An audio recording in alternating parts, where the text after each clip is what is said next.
Hi everyone, thanks for checking in. It's Adam Copen here at Low & Co, and today we're looking at the real estate market data for the Wellington region for the month of May 2024, comparing it to the last couple of years and looking at the overall trends. In summary, folks, Wellington values have been falling for the majority of this year, ever so slightly, ever so slowly, but consistently, no doubt about it, and May is no different. Wellington values fallen a bit further.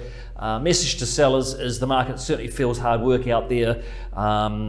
If you want to sell your property, presentation is key, pricing is key, and the message to buyers is make the most of these conditions while they last. So let's get into the detail.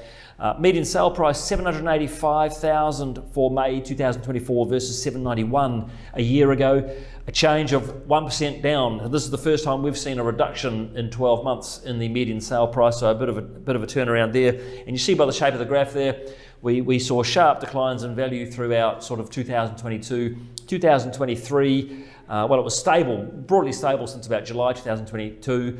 2023, gentle rises, and in the last couple of months, it's been stable. I don't pay too much attention to median house price because that reflects not only the underlying values, but also the mix of properties sold in the month. The better metric for underlying house price values, which of course is what is relevant to most of us, is the Real Estate Institute House Price Index. So let's look at that now, and here's the league tables.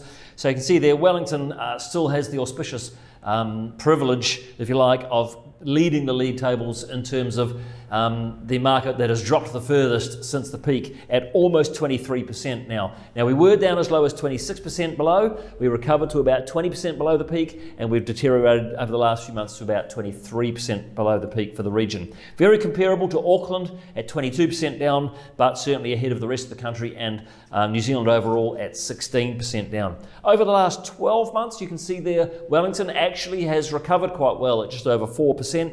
Or about double what the country has recovered overall, and Auckland's recovery fairly minimal at 1.4.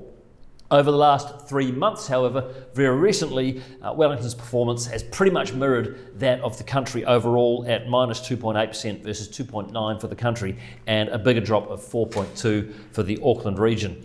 Looking now in particular at Wellington and the various territorial authorities. Now just bear in mind that this is only covering the 4 main territorial authorities, Porirua, Upper Hutt, Lower Hutt and Wellington City. The other 4 territorial authorities that make up the overall Wellington region, which is Kapiti Coast, Masterton, Carterton and South Wairarapa. They are not specifically itemised here, but they are included in the Wellington region numbers. So you see there that the shape of the graph there, the orange line is the 3-monthly result. So you can see we have been recovering quite consistently, albeit reasonably gently, but consistently since about mid-2023. The last few months we have seen values falling away again a bit.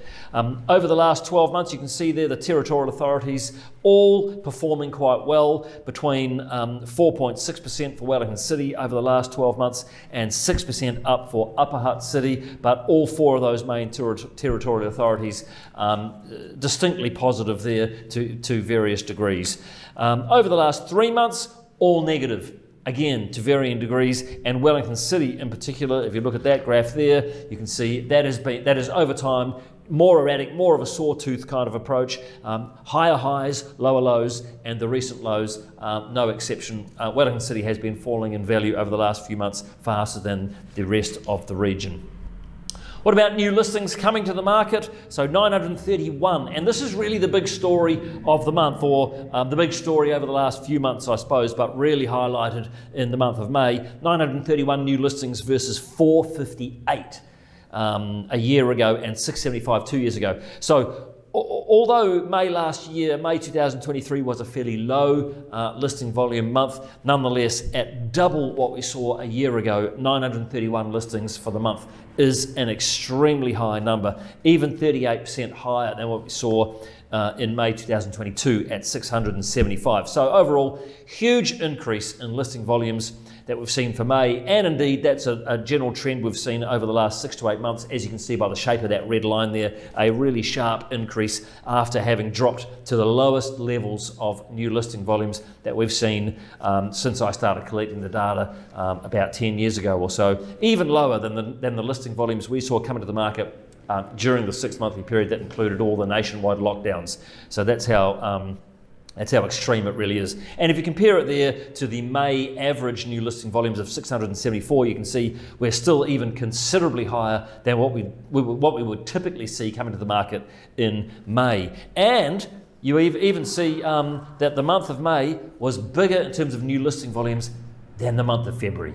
Now, folks, that's crazy. February and November typically are the biggest listing volumes, biggest listing months. To have May have more listings than February, that is really an outlying result, a crazy result. And you can see there in the comparison for this month versus last month, the blue line above the x-axis represents more listings coming to the market than a year ago. Below is less than a year ago, and at more than double what we saw last May. That is the most extreme result we've seen by a long stretch, again, since I've been starting to collect this data 9 or so years ago. What about number of sales? Are we seeing a corresponding massive increase in the sales volumes? In a word, no.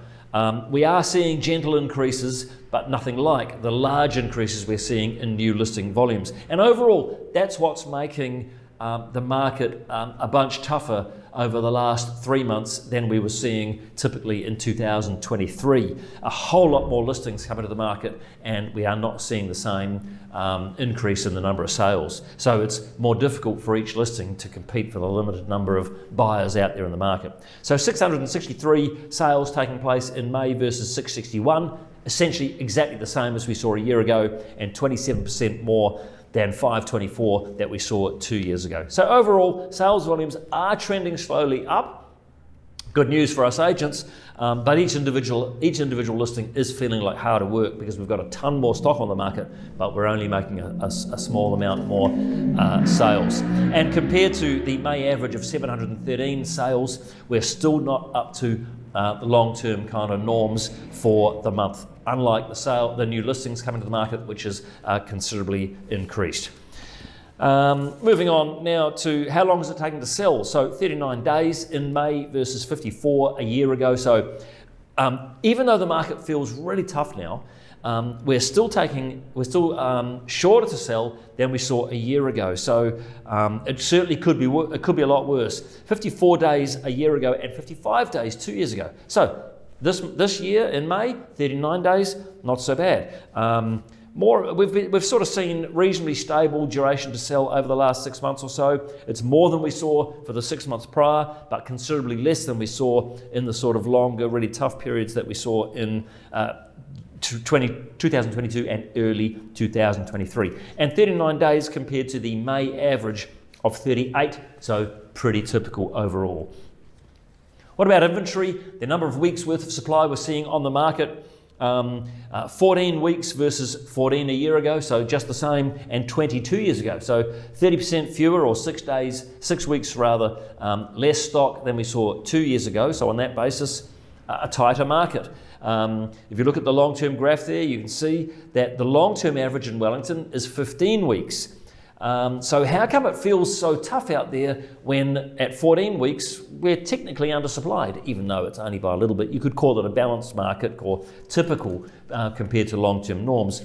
Well, over the last 10 years, what's average is just under 10 weeks. So 14 weeks, a significant increase over 10 weeks, and maybe that's why it feels particularly tough, because we don't remember 15 years ago, 12 years ago, 20 years ago, where inventory was much greater. What we remember more clearly is the last 10 years or so, and that's typically been about 10. So 14 weeks is certainly a lot tougher than that.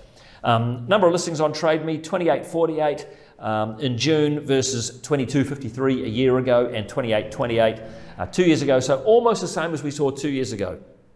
We saw it dip down and then it's recovered up again. In the last month since May, we've seen a reduction, but it's still a significant increase in what we saw in June last year. It's typical for the amount of stock to come down as we approach winter. So you might be asking, if we've seen huge increases in the number of listings coming to the market and we haven't seen a corresponding increase in the number of sales coming off the market, how come the amount of supply on the market overall is coming down? And one part of the answer, at least, will be simply that there are properties that aren't selling that are coming off the market. They're just being withdrawn, and either the vendors are staying there or they're getting rented out.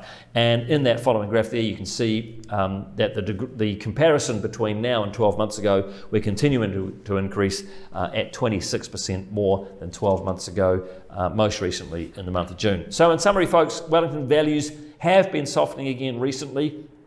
Not steep declines, but yeah, definite declines gradually. New listings have increased massively compared to a year ago.